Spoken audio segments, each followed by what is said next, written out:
putting a car seat in an F-body. Let's talk about it.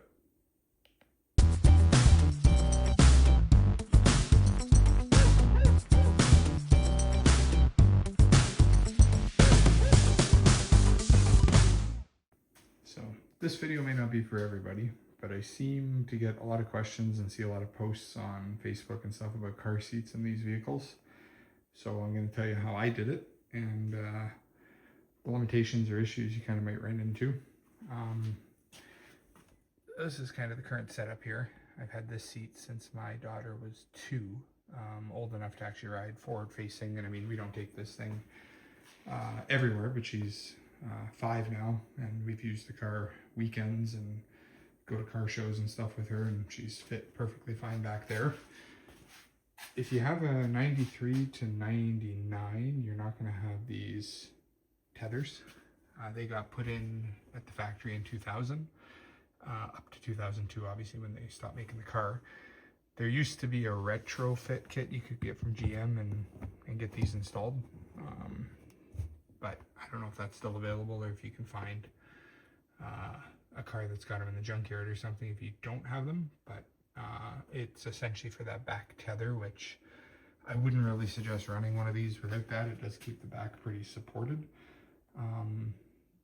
Yeah, so if you, as long as you have that or can get that, then that's kind of step 1 to make sure this is going to work.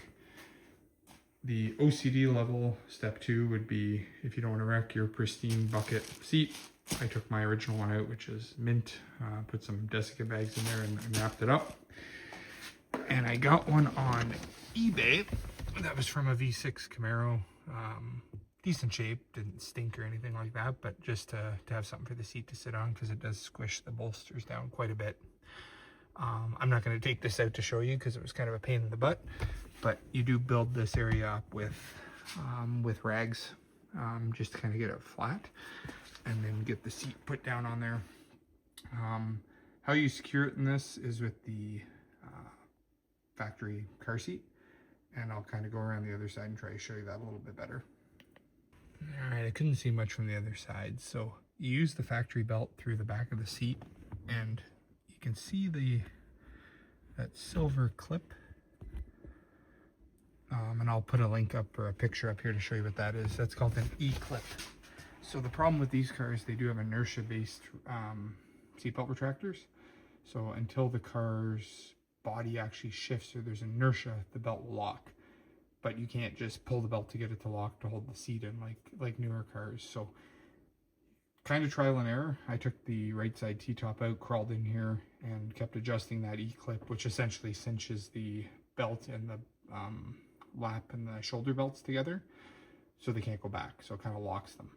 So get it as tight as you can get it, and then fight to get that buckle into the tongue into that buckle as tight as you can physically do it. It took me some real pushing to get that thing to bite in there, but it's been there for 3 years. I don't want to take it out because it was kind of a pain in the butt, but that seat is super secure, not going anywhere. She's got decent leg room. Her legs, when she was 2 or 3, they kind of would hit the back of the seat. They do kind of drape down in there now, but she's comfortable. She's happy. She's got her own speaker there, and my wife's still decently enough comfortable that she still wants to drive with us. So it works. As she gets older, obviously I can just get this one turns into a booster, backless and everything, so it'll kind of bring her right up to when she doesn't need it at all. But like I said, I've had this in here since she was legally able to drive in a forward-facing car seat, and it's been in here ever since. So I would definitely suggest it. I mean, the back seats aren't usable for much else, and she has fun driving around on this thing. If you don't have these though, use at your own risk. I wouldn't really suggest it. I would try to find a way to retrofit that in there. Like I said, GM used to offer that, and I'll try to put a part number up here. Whether that still exists or not, I don't think so.